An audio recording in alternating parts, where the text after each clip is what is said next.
If you're new here, welcome in, and if you know me, welcome back. And today, we're talking about Pros vs. Joes, Episode 6. If you're just joining in, Pros vs. Joes is where three wannabe athletes try to compete against some of the best athletes to ever walk the earth in some challenges. If you have seen this series, the pros are the same as the second episode. You have hard-hitting Pro Bowl linebacker Bill Romanowski, softball superstar Jenny Finch, 14-year NBA vet Muggsy Bogues, 1996 Olympic gold medalist in the decathlon Dan O'Brien, and finally, the legendary Bo Jackson. Now it's time to meet today's Joes. Joe number 1 is Kareem McRoy, a 6'2" volleyball player that thinks that the talent level of athletes is not what it used to be, which is a wild take to have, especially in the 2000s.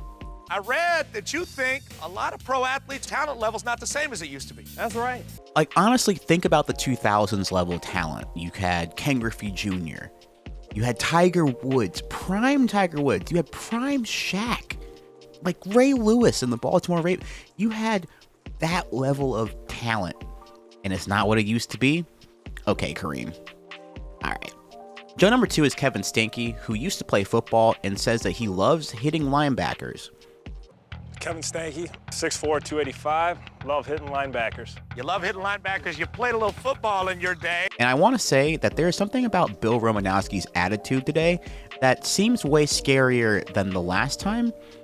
I feel like he's not messing around today. And Joe number 3 is Charlie Burns, who played baseball in college and a little bit afterwards. So I looked him up, and Baseball Reference does say that Charlie Burns played for the Evansville Evas in 1920. I want to say right now that the attitude of these Joes is actually pretty chill compared to some characters in the past episodes, but we'll see if that sticks around. Bo knows. Bo knows. Hopefully Bo doesn't know baseball anymore. Hey, hopefully Bo don't know diddly no more, you know what I'm saying? Man, I tell you what, he looks like he can still play a little bit too. The first event is a home run derby with Bo Jackson. Bo Jackson says that he hasn't swung a bat in 2 years, and I'm going to be honest, I thought that it was longer than that, but again, I don't know his life. I haven't swung a bat in 2 years. Okay. But against these guys, I can fall out of bed and hit the ball better than they can. Anyway, Joe number 2 is here to remind us that this show was on Spike TV. Tell you what, if Jenny Finch is around, I ain't gonna be able to hit the baseball. I'll tell you that right now. These guys focusing on blondes.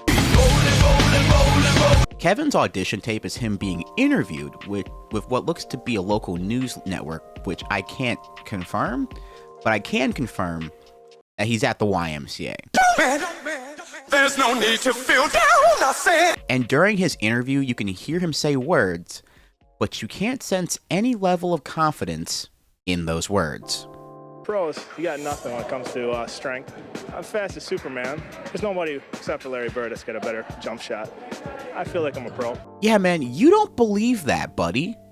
Kareem's audition tape is kind of boring, I'm not gonna lie. He's just talking about how people don't respect volleyball athletes and whatnot. And I don't think that that's the case. Well, it doesn't come, like, I respect volleyball athletes. Those are some of the highest jumpers in the world. And then we get to Charlie Burns, who looks like he filmed this in a hotel conference room. And his tape just gets sadder with every sentence that he speaks. 33 years old, college athlete, unemployed, divorced. There's a part of me that feels like the producers were like, oh, Charlie needs this. What's interesting about the Pros vs. Joes baseball field is the field's dimensions. It's 277 down the left field line. Everyone gets 5 outs, and an out is anything not a home run. During the host's explanation, you can see Bo Jackson absolutely launching baseballs to where the press box is. And you can't help but laugh at that. These Joes are cooked. Like, there's no way. Bo Jackson launches the first 2 out of the park, and then in a sudden turn of events picks up 4 outs. And, you know, amongst all the banter, you hear him say, he's like, oh, they've pissed me off. They done pissed me off now. Which is something that I never want to hear out of Bo Jackson's mouth. So Bo Jackson decides to absolutely lock in. He hits 7 home runs in a row. Bo with 1 out left, putting on a show. There goes another home run. This might. Bo decides to taunt the Joes and bunts for the last out. And holy hell, what a performance already. Like, I don't see a single Joe getting close to that at all. The Joe that goes first is actually Joe number 3. And I know that he played college baseball, but I'm not actually sure of what his position is or if he was even a good hitter.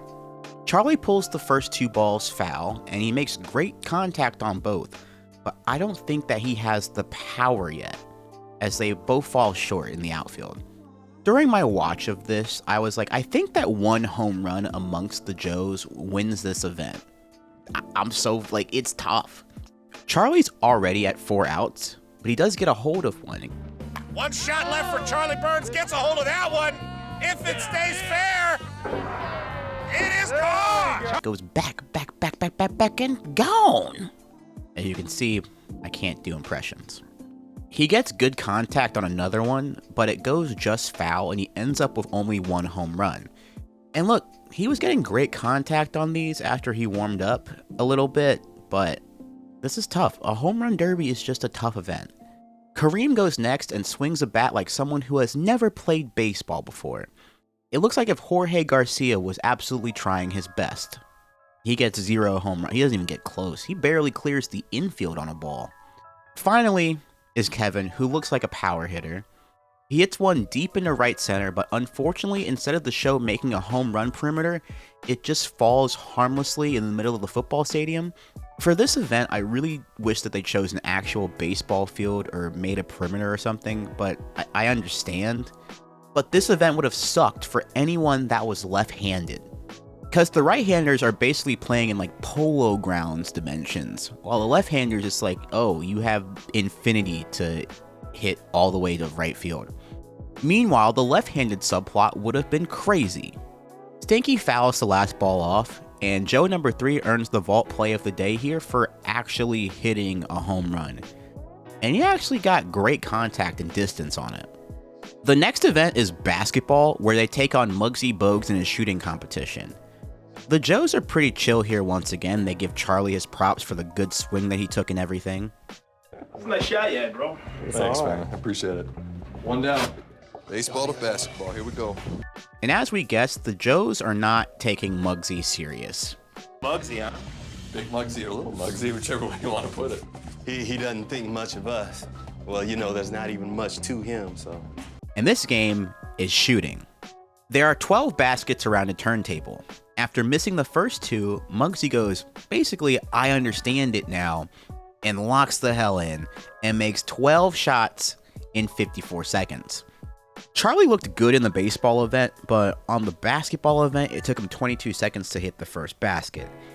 He then would go on to hit the next 3 in about 7 seconds. So maybe he can pick up the pace. He's on to the 6th. Sinks the 6th. On to the 7th. Misses the first shot on the 7th. Sinks the 2nd. When we get back from commercial, Charlie struggles on basket number 9, number 11, and number 12, and finishes with a time of 1 minute and 45 seconds. Kareem is up next. Actually, wait, no, sorry. Muggsy is going to go again. So each Joe will have a different Muggsy time to compete against, and he completes this round even faster. Muggsy on to the 12th. Sinks the 12th. Man, somebody call the fire department. Nice job. 44 even. Muggsy Bogues shaved 10 seconds off his first round. And part of me is just like, it's not fair, but a part of me is just like, I understand that it's a way to kind of just like make it more dramatic, but I feel like Muggsy's first time was more than good enough. It's time to play. Let's see if Kareem can hoop. Kareem with the first shot, way off. Oh, look at that thing. Kareem struggles on basket number 6. He finishes with a time of 1 minute and 46 seconds. Round 3, Muggsy goes again and gets even faster. Now hits the 11th, hits the 12th, Muggsy Bogues. That's so messed up. Kevin Stanky goes in for some bank shots before going on a nice little run and finishing with a time of 1 minute and 18 seconds. Stanky Stanky hits the final shot to win it. He finishes with a... He did have some air balls here and there, but when he got his balance right, he was able to get some clean swishes and win the round. I guess he might have been right about his Larry Bird comment. Next up, we have round 3, which is something that nobody is good at, which is cycling. Okay, and I'm intrigued. Now, when I was watching this back, I didn't know if it would be just on exercise bikes, but I was really excited to see them at an actual cycling building, event, arena, stadium, arena. I don't know the term for this. Sorry. The event is a timed 2-lap sprint. Kareem goes first and picks Bill Romanowski. Stinky picks Dan O'Brien because he says he needs a challenge. I'm gonna take Mr. O'Brien because I need a challenge. And Kevin, I'm telling you, dude, a Jenny Finch stray is not what you want in these episodes, bro. I paused the video and I was like, dude, this is gonna come back to bite you, bro. I think it will, without fail. Also, I'm gonna be so for real. It's becoming a thing where I'm like, hey, if there's an Olympian on this show, stay away from them. Don't try to challenge them in anything. If they're an Olympian, I don't care if they're a former Olympian or current Olympian, stay away from them. You don't want those problems. Dan O'Brien goes and finishes 2 laps in 48.03 seconds. I'm currently not sure if that's fast or not, but it does look like he was pushing pretty hard. Kevin doesn't look like he has any idea of how to pick up the speed, and he finishes with 59 seconds. Second lap right here. And here comes Jenny around the final turn, heading for the finish line. Come on. Next up is Jenny Finch, who finished in 56 seconds. Just saying, that time would have beaten Kevin, so it still would have been a challenge. Charlie Burns has almost the same first lap time as Jenny, and then he finishes with a time of 51 seconds, beating Jenny by 4 seconds-ish, 4-ish seconds. Last up is Bill Romanowski, who is dialed in and finishes with a time of 51.41. That's the 3rd fastest time of the night. And now, Kareem has to beat a time of 47 seconds, which has to be the fastest time out of all of them by at least a second and a half. He ain't doing nothing. He can't do it. You're living in it. Kareem McRoy completes his first lap in just 28.1 seconds. He can smell that bus ticket going home. I mean, crap, man. Look at that. He finishes the first lap in 28 seconds and finished with a time of 52 seconds, which is good, but he needed to be way faster to close the gap. And Kareem is going home, bro. It's rare that we see a Joe that loses in all 3 events, but yeah, Kareem. But yeah, that's just the way the luck goes. Anyway, we go to overtime, and the first challenge is catching a football while being hit by Bill Romanowski. In the second round, you have to catch ground balls from Jenny Finch. The third event is a shooting competition with Muggsy Bogues. The fourth event looks like a javelin throwing competition with Dan O'Brien, while the fifth event is trying to strike out Bo Jackson. Charlie goes up first and he gets a catch in 9 seconds, so he only needs 1 more.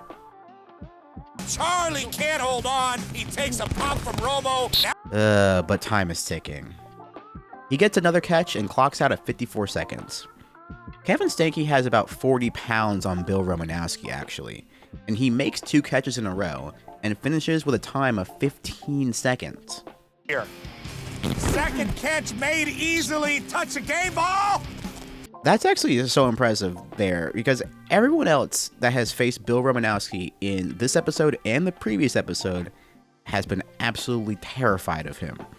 And Kevin just tanked those 2 hits like it was nothing. It also helps that Kevin played tight end back in the day, for sure. In the ground ball rounds, Charlie stops the first ball for an out, and for the last out, makes a great play. So you can tell that he's played baseball before, and he finishes in 21 seconds. Like, he made that look pretty easily. By Charlie. Here comes one the other way. Diving stop. He's got to run. He's got to touch that game ball.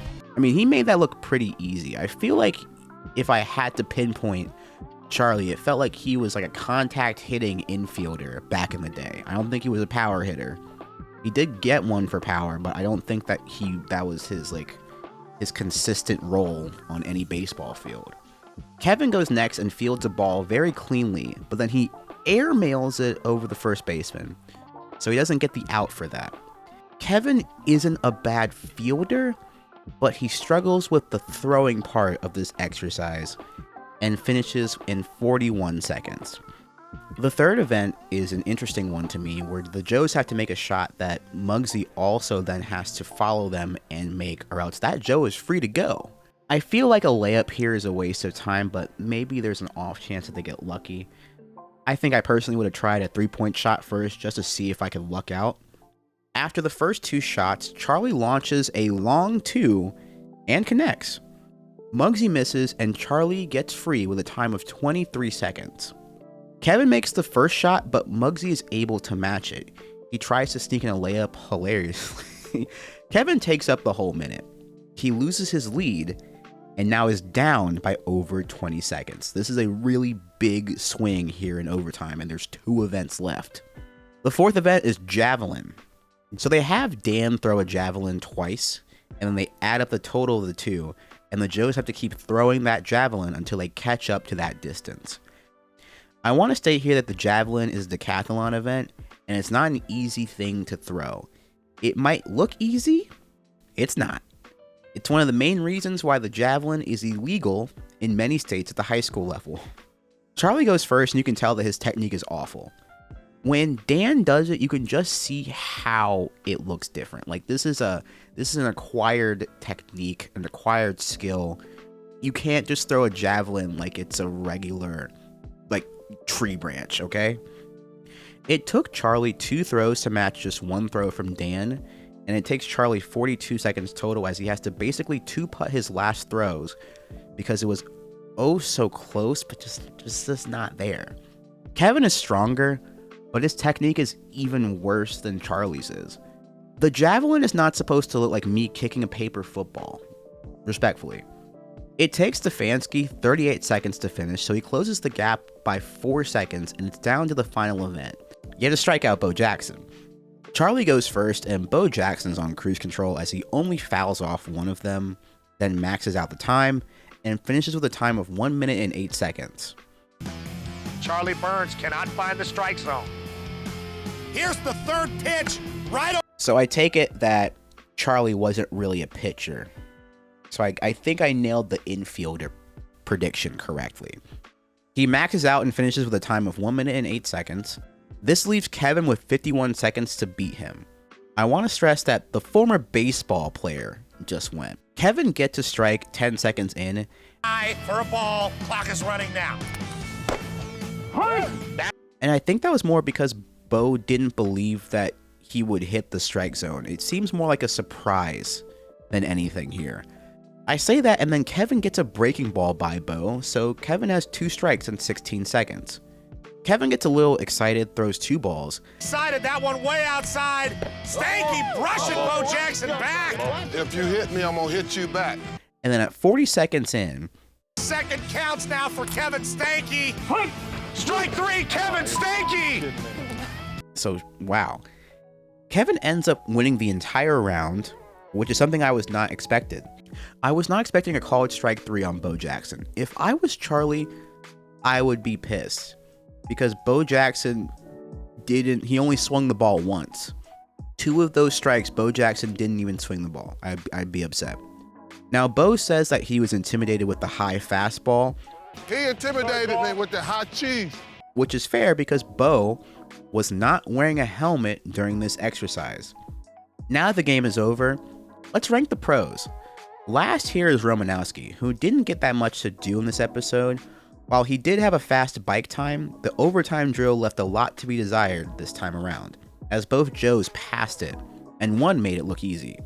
Fourth is Jenny Finch, who lost her bike challenge, and both players passed her ground ball challenge. To be fair, one of them is a former baseball player, but we got some standout performances today, so I can't blame her for being fourth. Number 3 is Bo Jackson. He did phenomenal in the home run derby, and did pretty well in the overtime challenge. I think that if he was wearing a helmet, he would have been higher on the list, and not have had to worry about the high fastball cheese, but he still did well regardless. Number 2, in my opinion, is Dan O'Brien. He had an excellent javelin toss segment. and the fastest bike ride of them all. He's an underrated pro on these shows for sure. And finally, last at number 1 is Muggsy Bogues. And lastly at number 1 is Muggsy Bogues. He did very well in the overtime challenge, but he stole the show with the basketball rotation challenge, getting better and better with each round, and making it look super easy too. These Pros vs. Joes episodes are some of my favorite nostalgia dives ever. It's been so much fun recapping them and going through them with you. But I myself am also a fan of watching deep dives. One that sticks out to me recently is a new project from one of my favorite sports creators, Mapify, called Beyond the Bleachers. This series explores the geography and impact of stadium locations, with episode 1 exploring the location and cultural differences surrounding European football stadiums and American football stadiums, and why each choice directly affects the accessibility and overall fan experience. And Beyond the Bleachers is a show exclusive to Nebula, the creator-owned streaming service that I am proud to be a part of. It houses top-tier content from some of the best creators in the world, and is the sponsor of this video. The best way to support me is by signing up for Nebula with my link. There you'll get a 40% discount off of an annual subscription, which is $3 a month. A nice portion of that money will go directly to me as long as you are subscribed, which will help me to up the quality and quantity of content that you'll get from me. You can support me, Mapify, and the many other awesome creators today by signing up for Nebula today. Thanks for watching, y'all.